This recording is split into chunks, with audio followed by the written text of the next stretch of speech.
Hi, everybody. Thank you for coming out tonight. Thank you to all the sponsors. I'm very honored to be here in the lovely town of Hopewell, and this theater is spectacular. Boy, I wish we had something like this where I come from. I come from far, far away in exit 153 on the Parkway, Clifton, New Jersey. So, but not too far. My name is Michael Gabriele. I am an author with the History Press. I've written 5 books for them. The Colonial Tavern book is book number 5. So we have a very good relationship with my publisher. We've collaborated on some nice things. So I can tell you a little bit about the book and how it came about. You know, when you're in the journalism business, one thing leads to another. So I had done a book on New Jersey folk revival music. In fact, I have a couple of copies with me out in the hallway. Yes, the folk revival did start in New Jersey, but that's another story. Woody Guthrie recorded his first album in Camden, New Jersey in 1940, but whatever. So I was doing research on that book, and I wanted to go back to the very early days of the folk tradition, folk music tradition. Folk music is the music that's handed down generation to generation. And it's at its best, back in the 1600s and 1700s, it was meant to be participatory. People would go to their local tavern in their village, and Friday night, they would sit around the fireplace, and someone would get up and sing a song from wherever they came from Scotland or Ireland or England, Wales, and everybody was encouraged to join in. And I just thought there was something about that just kind of struck me. I said, this is kind of interesting. I got a little bit about it for the folk music book, but I had to put most of it aside. I put my notes aside. I said, one of these days I'm going to come back to that. Well, I did. Not really knowing anything about colonial taverns or even we study colonial history in high school and college, but I'm not a historian. Not a historian. I'm an author. I mean, to be a historian, I think you need the academic credentials and all that. So I started doing some research, and we have a lot of books that have been published about New Jersey's time in the Revolutionary War. And the taverns are mentioned, but nobody really went into any detail about them, at least not that I found. So I started, like a good reporter, which I was for a number of years, I started doing some research. And in the journalism business, you're taught to follow your sources, because sooner or later you're going to stumble upon the story or get the angle. So I did that. I started following my sources. And as I was going along, I learned a number of things. I mean, from a very basic point of view, very generic definition, taverns were a hospitality business back in those days. The journey between New York and Philadelphia was an arduous journey, 3 days at least. So people needed places to stop. You needed places to take care of the horses for the stage wagons. You might want something to eat or drink. Sometimes you might be wanting to spend the night.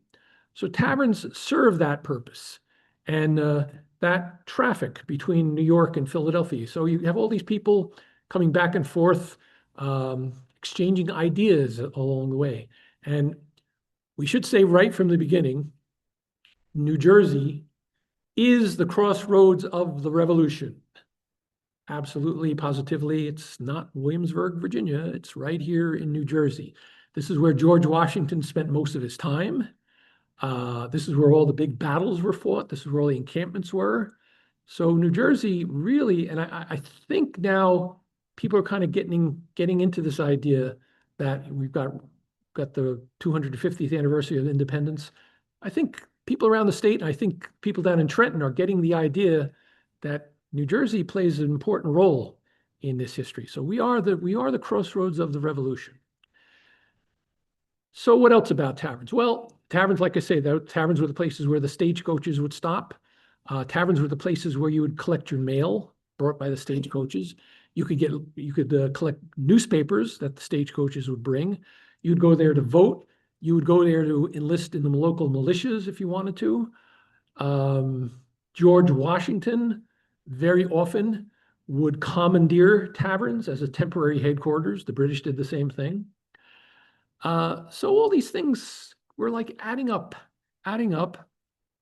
And then I finally hit on it. I said, now I think I got what I need. I found some historians who said taverns were the seed beds of the revolution. This is where the patriots would go to the taverns and they would talk about what was going on, current events, what was going on with the British rule, things that were happening, the idea of this concept of independence and revolution. These were abstract ideas that were discussed, and they often discussed them along with the Loyalists or the Tories. And it was civil for a while until things started to unravel. So taverns were the seedbeds of the revolution. That's where people went to discuss plans for the revolution and what they were going to do. I stumbled upon a legal historian. He had an article in a West Coast newsletter, and his thesis was that tavern talk, this idea of coming to a tavern, I mean, you had to be a little careful because the British, by the 1770s, the British soldiers were all around, but for the most part, taverns were a public venue. You could go there and sit and talk with whomever you wanted to and talk basically about whatever you wanted to.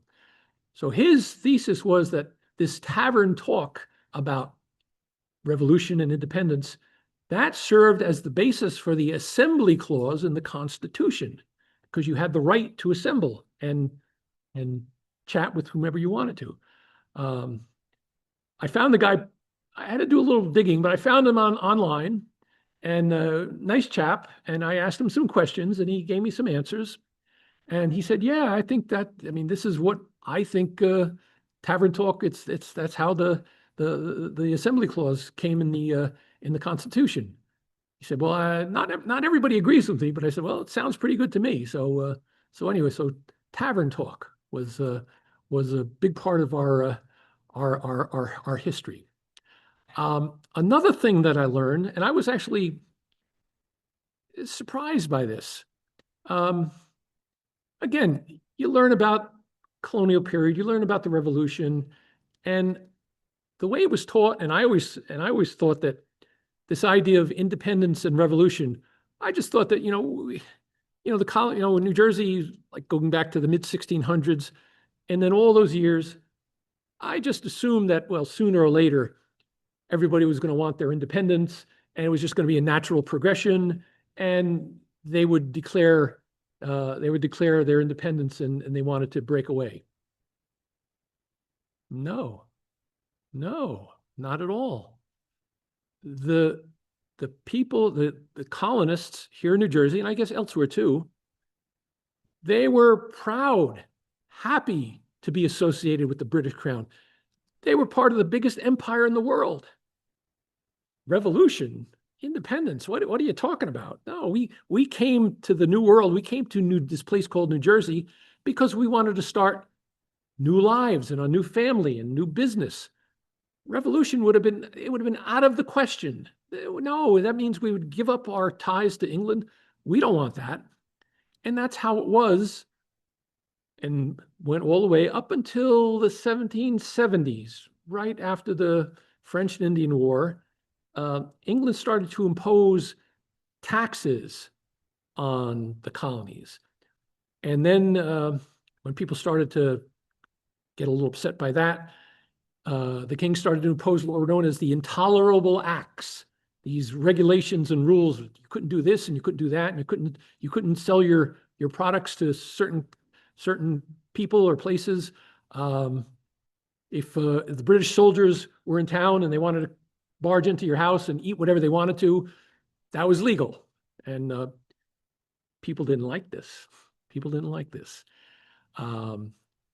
The king, representing the Church of England and the British Parliament, also mandated that in a lot of the colonies, you had to go to a certain faith, a certain church. And even if you were not part of that faith, you had to go. And if you didn't go, you'd be in trouble, and you'd get your property confiscated, and you'd be paid some big fines. And so and I'll speak about this a little later, but if you were a Lutheran or a Presbyterian or a Baptist, you didn't want to go to another church. And so people started, by the 1770s, people were getting fed up by this stuff. The taxes on tea, the Boston Tea Party. People started talking about, well, this king who we've never seen, who's lives somewhere across the ocean, he's telling us how to run our lives and where we should go to profess our faith and how to do business. This is tyranny. That was the word that they used. Tyranny. That's what they talked about in taverns. Tyranny. This king is imposing tyranny upon us. We don't like it. And friction started to come about. 1775, Lexington Concord, the shots heard around the world, blood was spilled, and now this idea of independence and revolution wasn't just some abstract thought. This was real. There was no turning back. British soldiers were killed, the Minutemen were killed. So things were getting pretty serious. So in a span of about 10 years, that all changed from being happy with being part of the British Crown, and then this idea of revolution and these discussions they would have in taverns about what does revolution mean? What does independence mean? Independence, I kind of read in between the lines, and I don't think that they necessarily wanted, the idea wasn't to start a new country. It was just to tell the king to get off our backs, leave us alone. I mean, eventually it evolved into this idea of a democratic republic and all that, but that was the idea. They didn't want this tyranny that they were being inflicted upon them. So all that played out in taverns. Where was the first tavern? Well, according to my research, and maybe there was another one, but first one I found was in Newark, New Jersey, 1668. A Scotsman by the name of Henry Lyons. He was a wealthy man from Scotland. He came to the New World. He eventually settled in Newark, and he was a well-respected man. And after about 2 years, Newark passed this ordinance. They said, well, as soon as possible, we want Mr. Lyon to be our tavern keeper here in Newark. And another thing I learned is that probably most colonial villages in New Jersey and probably elsewhere, the villages actually mandated that you had to have a tavern in the town, because people back then, they realized that we were the crossroads. People were going to be traveling back and forth. They were going to need a place to stop. It was part of the local economy. They knew that this was going to be something important. So they wanted to have taverns. And how many? They were probably, I mean, depending on the research, I'd say there were maybe like 400, 425 taverns. There's tax records that indicate how many taverns there were, like as of 1790. So you can kind of extrapolate from that. So taverns were a necessity by that standard. So you had to have a tavern, and people enjoyed it. And this promoted local business and promoted the economy. What was the drinks back in those days? Well, rum was the most popular drink. And rum was actually a big part of the colonial economic system.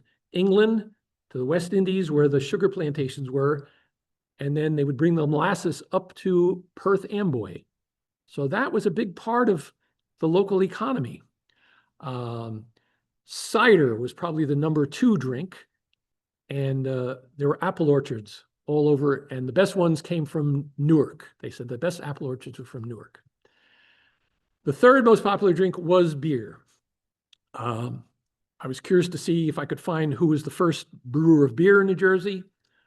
Well, I found a guy, maybe there's somebody before him, but the earliest person I could date. He went back to the 1650s. He was a Dutchman by the name of Aert van Putten. And I've read historical accounts, and he bought property right along the Hudson River in Hoboken, and he set up a tavern, and he set up his house, and he set up a brewery where he brewed beer. And everybody drank alcohol back in those days because you drank the water, you'd get sick. They didn't quite get the idea of, bacteria and things like that. But the fermentation process, because you would have to boil the liquid and all that, rum, cider, and beer, you could drink as much as you wanted to, and we wouldn't get sick, and you'd be having a good time in the meantime. So Aert van Putten, Henry Lyon. So this goes back way back into the 1600s, and I think we can be proud of that we had all this. Another thing about taverns, of course, nowadays everybody's hip to the internet and going online and visiting websites and news portals and Facebook and streaming online. The tavern was the big source of information back in those days. The tavern keeper, and there were a lot of women tavern keepers, and they did a very good job. Anne Risley from Absecon, she was probably the most famous one. The tavern keeper was one of the more respected people in the community. And so the tavern keeper would pretty much know who all the people were in the village. But the tavern keeper would also know when people were passing through, who were traveling, who were not part of the village. So if the stagecoach stopped at the tavern and they came in and they wanted to have something to drink and eat, the tavern keeper would approach them and say, "Oh, hello, how are you doing? What's your name?" And, "Oh, my name is, John Smith." "Oh, really? And where are you from, Mr. Smith?" "Oh, I come from Massachusetts." "Oh, why are you coming through New Jersey?" "Well, I'm on the way. I've got important business in Philadelphia." "What kind of business? And what's going on in Massachusetts?" "Well, have you heard what the British are doing up there?" So all this oral history or gossip or whatever you want to call it, the tavern keeper would collect all this and he would pass it along to the people in the village. So that's how people found out what was going on. They would go to the tavern for information. And like I said before, the stagecoaches would deliver. There were several colonial newspapers that were in print. Most of them were loyalist newspapers, but they'd drop them off at the tavern, and these were reading places. So not everyone could read back in those days, but those people who could, they would take the newspaper and they'd get up and they'd talk about, well, this is a flash from New Haven, Connecticut. This, that, and the other thing was happening. So the tavern was a big source of information for the local villages. So that's kind of a backgrounder about taverns. The tavern keepers, I think, for the most part, from what I could see, they were sympathetic to the patriot cause. British soldiers and continental soldiers, whenever they were traveling, they would go to taverns and they would drink and eat. And like I said, George Washington would spend some time at taverns. That was his headquarters. And so I put all this together and I said, I think I might have a book here. I've got a very good relationship with my publisher, and I know how hard it is to get a book published, so I don't take any of this for granted. But I've got a pretty good track record now. My books have done fairly well, and they're always happy to hear from me. And so I called my acquisition editor. I said, "Hey, I think I have a book here." And I told him a little bit. He said, "Sounds good. Keep going. And when you're ready, you present your proposal to the editorial board at the publisher." Because my publisher likes me. I guess they think I'm a nice guy, but they're not going to publish a book unless they think I could sell it, right? This is a business, so it's I'm publishing as a business. I mean, not that I'm getting rich over it, but it's a business. So they approved the book, and so far so good, I have to say. I do a lot of presentations around New Jersey.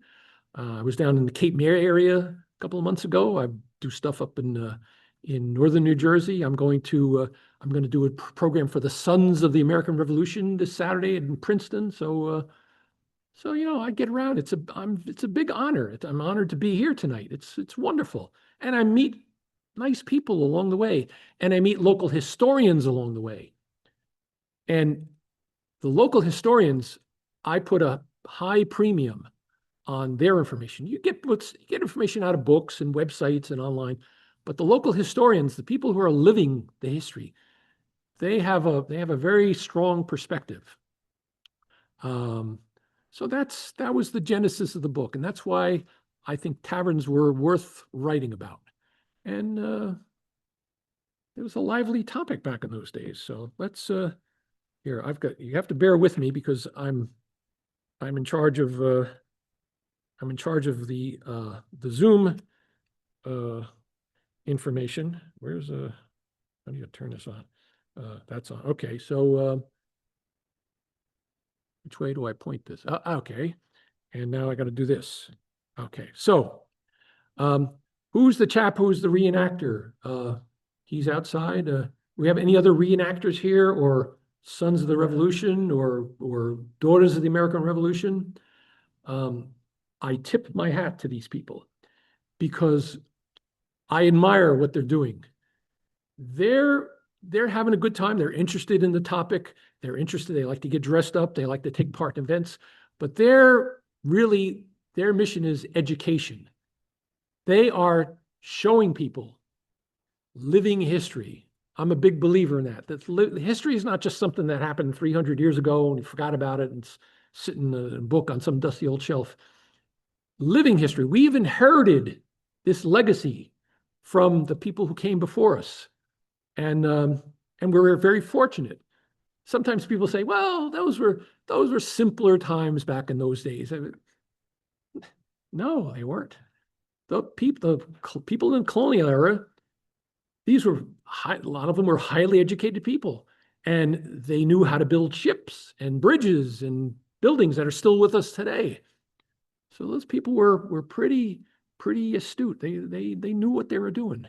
And so the reenactors are trying to portray that history.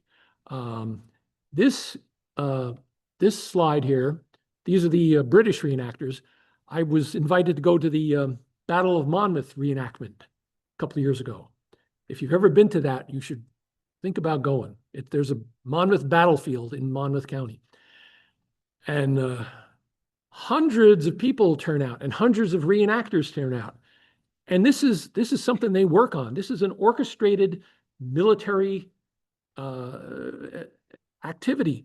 The armies come forward, they go back, the cannons are shooting, and people are standing on the ridge, the families and a lot of the young kids and the teenagers, and they're watching this, and they're like, they can't believe it. This is like, yeah, this really happened. This was the Battle of Monmouth, a very important battle, by the way.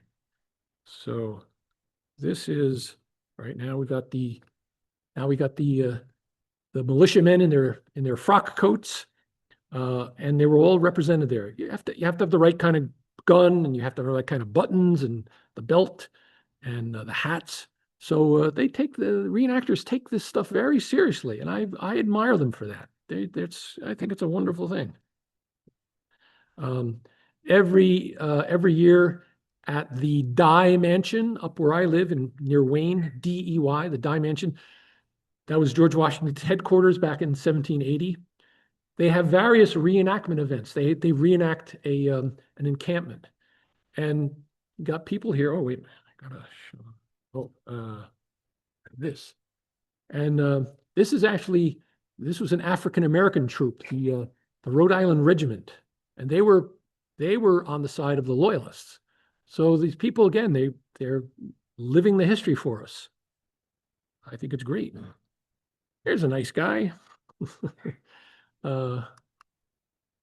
This was a well-dressed Continental Army soldier after the French gave us uniforms and gave us money and gave us guns and things like that. So, and you learn a lot from the reenactors.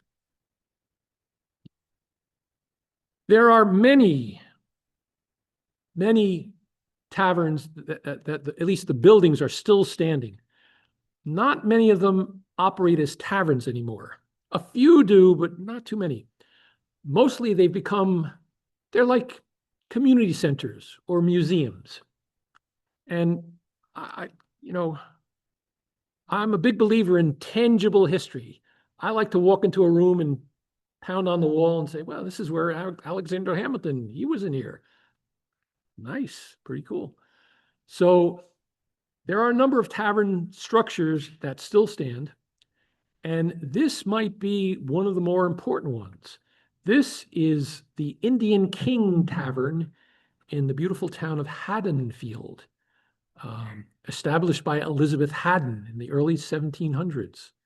20-something woman, she came and she established this town, and she must have been a master networker. And so this tavern was operating right after the war had begun, September 1777. And we had the Continental Congress, but then we also had the General Assembly. And the assembly was made up of 40-some men from various backgrounds, and some of them were lawyers, and some of them were merchants. And so they were also operating in conjunction with the Continental Congress, but they were always on the move, because if the British had caught up with them, they'd be in big trouble. So they were having their meetings at different places around New Jersey, in Trenton and New Brunswick and Princeton, and they decided to come to Haddonfield. And we have the transcripts that have been faithfully composed, and sometimes we even have the original documents. So September 1777, the Assembly passed an ordinance that said, from this point going forward, anytime there's an official document that's generated in New Jersey is to be cited in the document as a state, not a colony. Interesting choice of words, state, not a colony. Now, keep in mind, these were dangerous times. People put their lives on the line for this idea of revolution and independence. This was no joke, no joke. So I think this is where New Jersey became New Jersey, on the second floor of a tavern in Haddonfield. Who knew? I didn't know. After I did the research, I found out. So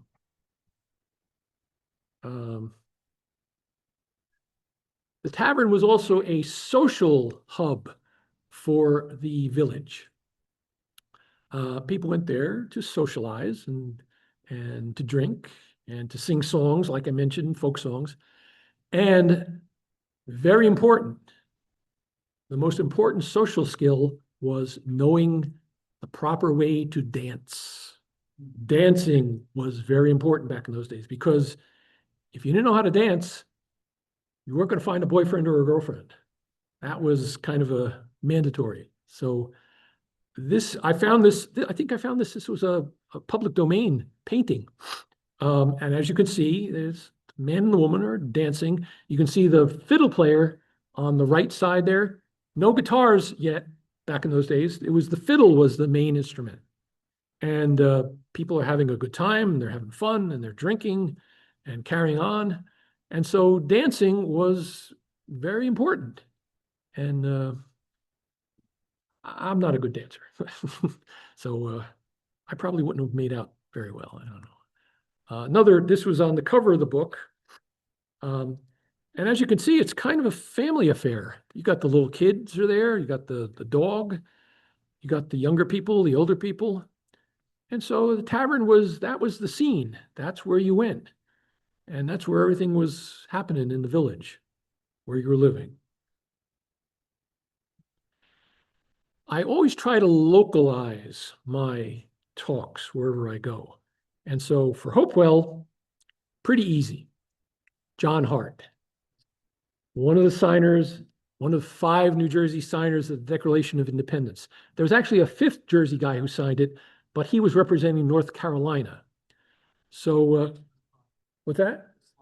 Okay.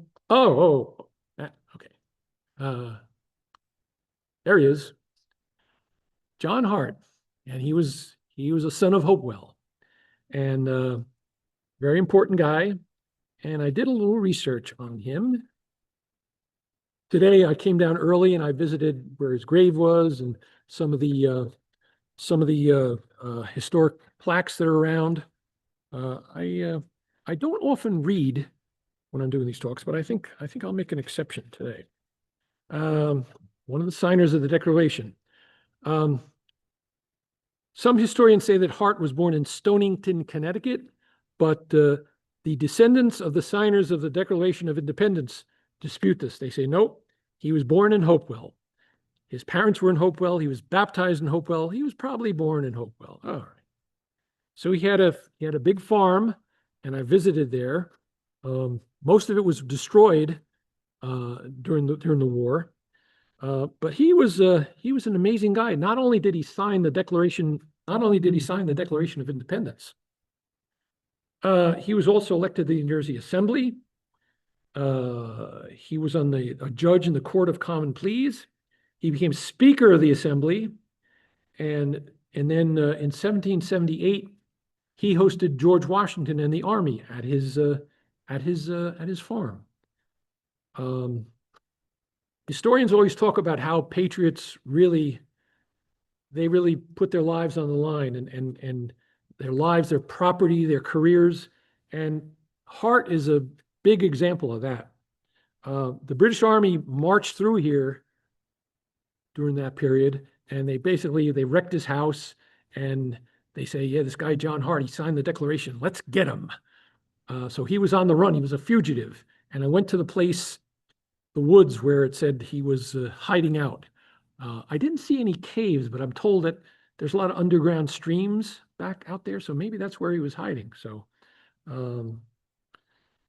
he became a fugitive. Unfortunately, I guess he was in poor health, and he died in 1779. Now, Hopewell decided to dedicate that grave monument that's down the road that you can see. And just by chance, I found the booklet that went with the dedication ceremony. July 4, 1865. Joel Parker, who was the governor of New Jersey at the time, came to Hopewell, and he delivered the eulogy. And he said, in my opinion, John Hart had greater experience in the colonial and state legislation of that day than any of his contemporaries. And no man exercised greater influence in giving direction to the public opinion, which culminated in the independence. Many historians say that he wasn't a highly educated man. And I've looked, I can't find anything that he's written. If somebody knows if he wrote a memoir, or I can't find any of his writings or any transcriptions of it. I guess he didn't make many speeches, but people knew how important he was. So Governor Parker went on. He said, John Hart did not live to see the end of the war, but he was permitted to live long enough to see the dawning of the day. Here lies the body of honest John Hart. And then there's also a plaque by his homestead that was also dedicated by the Sons of the American Revolution. It was online. I just whoop, wait a minute. I wasn't looking for this, but hey. All right. Another son of Hopewell, who was very important. Oh, slide. Slide. Here, this. It's pretty complicated. So there it is. That's the booklet. It's online. Somebody was nice enough to put it online. So, oops. Oh. All right. This is James Manning. He was a Baptist clergyman. He went to school here in in Hopewell. He graduated from the College of New Jersey, Princeton, 1762. He was ordained a Baptist minister, and then he and his wife went to Rhode Island. He founded a church there, and he was elected to become the first president of Rhode Island College, which today is known as Brown University. So pretty important guy from Hopewell. Maybe most important, given his status as a scholar and a clergyman and a religious leader, he was drawn into politics. Remember what I said before, this idea that the king decided that you had to go to a certain church, no matter what faith what your faith tradition was. So he and a bunch of clergymen gathered in Boston, and not only did you have to go to the church, but you also had to give them money too. Tyranny. This group decided to go down and to meet with the Continental Congress, and they presented their case, and they wanted Mr. Manning to be their spokesperson. So he addressed the Congress. I really don't get into politics, but in this case, I almost have to, because everybody nowadays talks about, well, it's the separation of church and state. It's not in the Constitution. It just says that the state shall not decree that you have to follow a certain religion. Basically, it's a private matter. But back in those days, it wasn't. The king told you which church you were going to go to, whether you liked it or not, and people didn't like it. So separation of church and state, yeah, Alexander Hamilton wrote about it, James Madison wrote about it, but the people that really were pushing this idea of separation were the churches, the people of faith, the Lutherans, the Baptists, the Presbyterians. They wanted to follow their own faith. They didn't want the state to tell them what to do. So separation of church and state, at least originally, it had nothing to do with being an atheist or anything like that. It was you got to decide how you're going to profess your faith, not the king or not the state or not the British Parliament telling you what to do. That was what separation of church and state meant back in those days. Today, I don't know, it means a lot of different things to a lot of different people. So, but that was the original thing. And yes, there was a lot written about it back in those days. This and this, I think I'm getting the hang of this now. I love this drawing. This is a very nice drawing, and it comes from the nice people in Chatham, from their library. And as I said before, taverns were the places where people would stop and rest the horses and get something to drink. And I like this because it shows all that. It shows the wagon. You can see the little smoke coming out of the chimney. But this tavern was pretty important, very special. This was Timothy Day's tavern. And in the back room of the tavern, he set up a printing press. And he was printing a Patriot newspaper from the tavern. So the tavern as a publishing house, another thing that taverns were noted for. So he and up in Chatham, that's Union County, I think. And so that was a big front line between the British and the Continental Army. So he had a very important role. I got this from the library in Morristown. This was Arnhold's Tavern. This was George Washington's headquarters during the first encampment in Morristown, where people were freezing to death. And it doesn't exist anymore. They tried to save it. Something happened. It was part of it. They tried to make it part of a hospital in Morristown. The whole place burned down. And so, I mean, can you imagine what a gem this would be today if we still had it? This was Washington's headquarters in Morristown, right in the thick of the Revolutionary War. I think this was also the place where Alexander Hamilton and Elizabeth Schuyler were flirting a little bit there. I think so. So, too bad we lost it. This is the tavern. Like I said before, a lot of these, so we've lost a lot of them, but some of them are still standing. This is the Allen House Tavern in historic Shrewsbury. And this tavern was noted for there was the massacre at the Allen House Tavern. The British Army caught a bunch of Continental Army soldiers by surprise, and they killed some of them, and they took some of them hostage.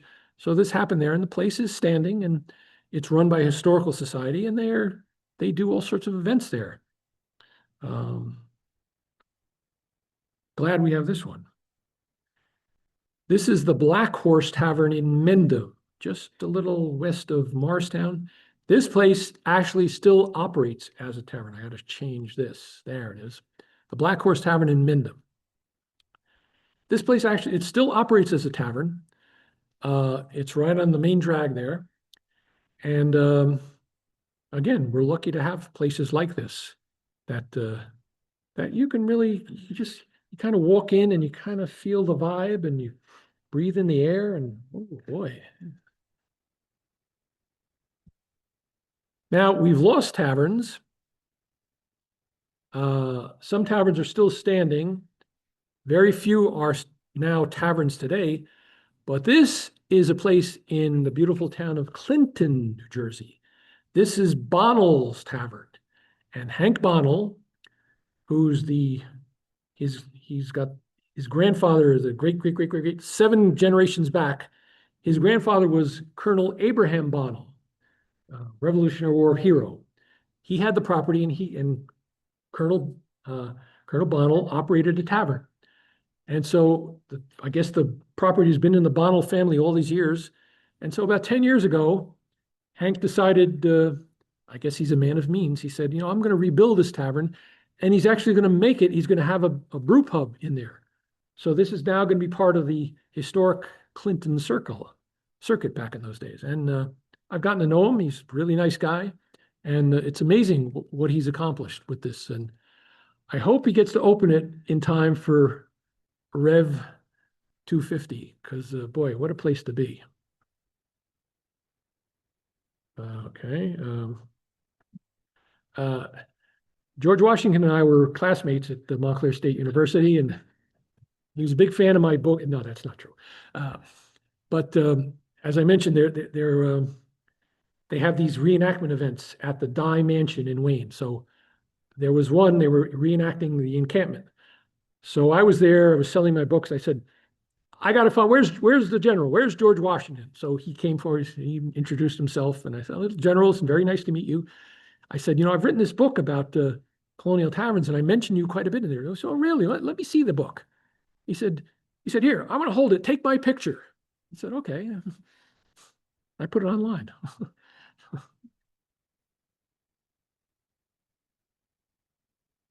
Now there's George. That's George. That's a statue in the Morristown Green, and a very nice statue, by the way. I might add. Boy, who was our greatest president? George Washington, I think. George, he must have been a fantastic leader. He must have been so charismatic, and the troops loved him. The army followed him through all these hard times. And in the winter, they were freezing. In the summer, they were dying from heat. They were dressed until the French came and helped us. They were dressed in rags. Some of them didn't have boots. They were starving. They didn't have anything to eat. How he pulled this off, it's astounding how he did this. He was a very smart man, and well, the soldiers just followed him and they loved him. And he was a farmer, so he was a big strapping guy, and he just had that air about him. And yeah, George Washington. So now My book ends with the Treaty of Paris, 1783. The war's over. We won. We defeated the British. We're going to draw up a treaty, and we're going to establish our independence. And we've had this revolution. And now what? So in 1783, in one of George's last acts as the commander-in-chief, he wanted to gather all of his top generals at France's Tavern in Lower Manhattan. You ever been there? Great place. It's a tavern, great tavern, music and food is good. And so they gathered in the second floor of France's Tavern. And there's a plaque on the wall, if you can see it, dedicated by the Sons of the American Revolution. By the way, the Daughters of the American Revolution, they have plaques all around New Jersey. It's very helpful when I'm trying to track down stuff. I give the Daughters a lot of credit. Very nice. So they met in the long room on the second floor of France's Tavern. And the room is still, they have it still set up with the long table. And you can almost kind of imagine all the generals being there and George Washington. And he said, without the courage and the dedication of you men, we could have never won this great campaign, this cause that we had. And people were making speeches and they were crying and they were drinking wine. It was a big party. So December 5th, I think it was. So in the afternoon, after the party was over, he came downstairs with his entourage, took the ferry boat across the Hudson River, landed in Jersey City, and then started his tour all the way down to Annapolis, where he was going to hand in his sword and hand in his status as commander-in-chief. And all along the way, he was stopping at places in New Jersey and he was making speeches. And he got down, going to taverns. And he got down to Annapolis and he said, here's my sword. It's been the honor of my life to be commander-in-chief. We've had this great struggle, this great campaign. We've won. And now we've got our freedom and our independence. Our revolution is successful. Thank you very much. And goodbye. I'm out of here. No. They didn't let George go.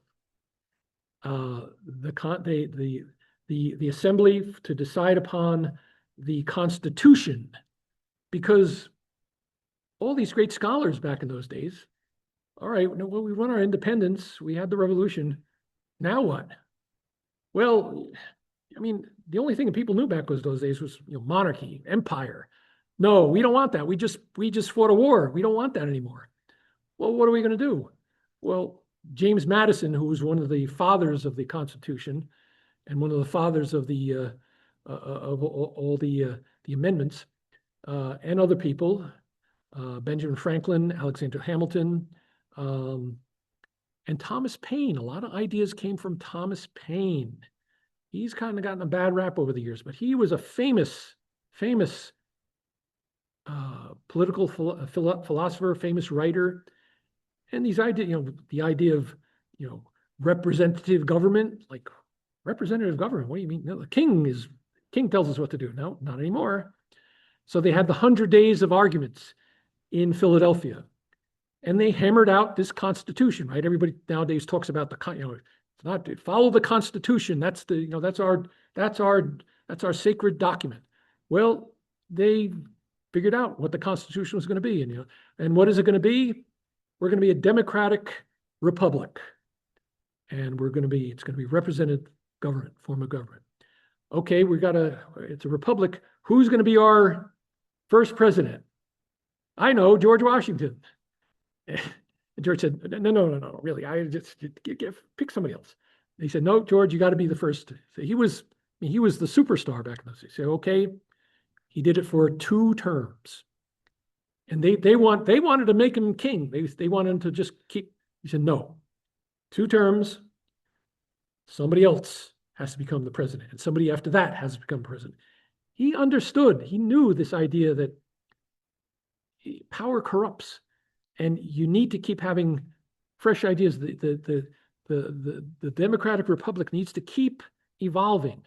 He understood that, and not a lot of people did back in those days. So So Francis Tavern, said goodbye, came back, was the president, and spent a lot of time in New Jersey. Spent a lot of time in Newark, New Jersey. People in Newark loved him.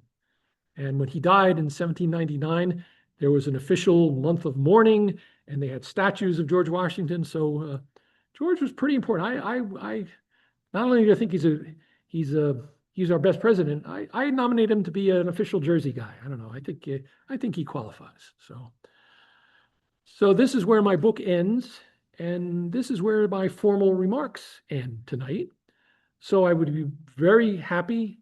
I hope you have some questions for me or have some comments, something that you'd like to discuss here. I mean, we've got a nice little group here that's very, looks like a lot of friendly people here in Hopewell. So anything you'd like to know, that I talked about that you want to know more about, or questions or comments? Somebody raise their hand and. Okay. Thank you. Thank you very much. Thank you for coming out tonight. You've been a lovely audience. Now, I'm going to put all this stuff down. I'm going to go out into the lobby. And if you're interested, I did bring copies of my book. And I'd be very happy to sell it to you and autograph it for you. $20 cash. I'm a baby boomer. I don't know how to do Venmo. My sons are always telling me, Dad, you got to do Venmo. I don't have to listen to them. No, I'm not going to do Venmo. It's too complicated. So anyway, thank you very much. I'll see you in the lobby. A question. Where? Who's got a question? A question, another question. No, now the questions are starting. Can you get on the camera, please? Oh, actually. All right, yeah, we got questions from the audience. That's Merchants and Drovers Tavern. Yes, and that was operated by a husband and wife. And drovers are the farmers that would walk their cattle and their hogs. That's a drover. It's an interesting building. I've been there a number of times, and you kind of look at it and you're thinking, well, why did they do this, and why did they build? And I went to the historian who's on site there.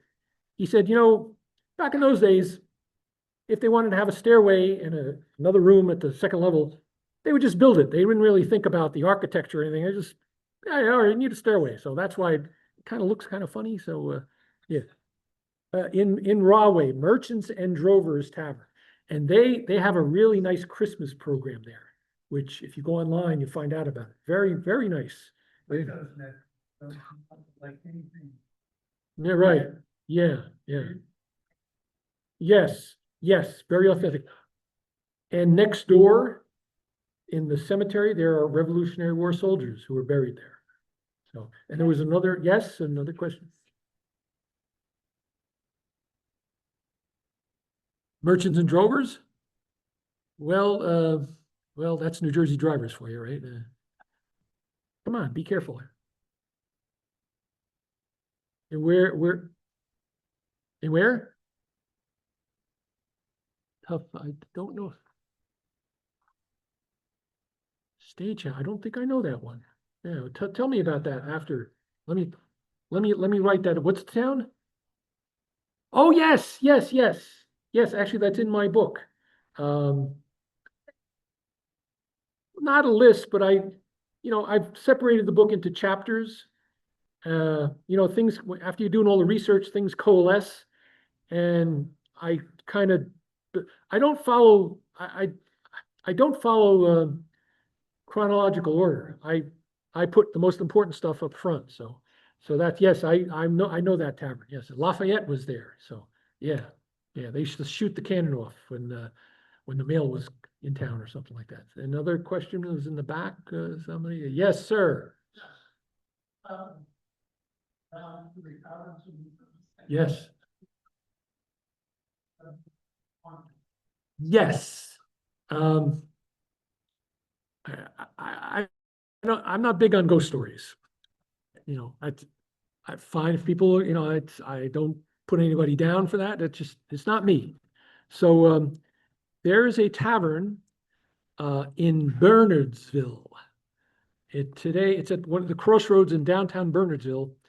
It was a tavern, and then over the years, it was and George Washington. There's actually on the front lawn, there's a monument that said they passed through from the Battle of Princeton on their way up to Morristown, and that's in Bernardsville, not Bernardsville, Bernardsville. So Bernardsville, and so the town reclaimed it. They made it a community center. I think it was part of the library for a while.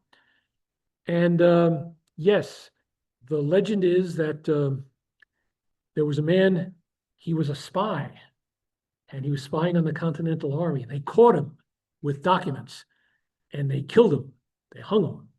And so his girlfriend was heartbroken over this, and she died shortly after that. So the legend is that her spirit is inside the building. She's still looking for him. So, but he's gone. So ghost stories, okay. Yes, yes, the young lady there. Marshall's Corner in Hopewell. No, I don't. There, you have an old building here that's kind of in disrepair. That was a tavern. Was it?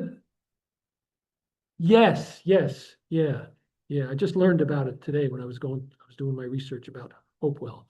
No, I don't know anything about that place.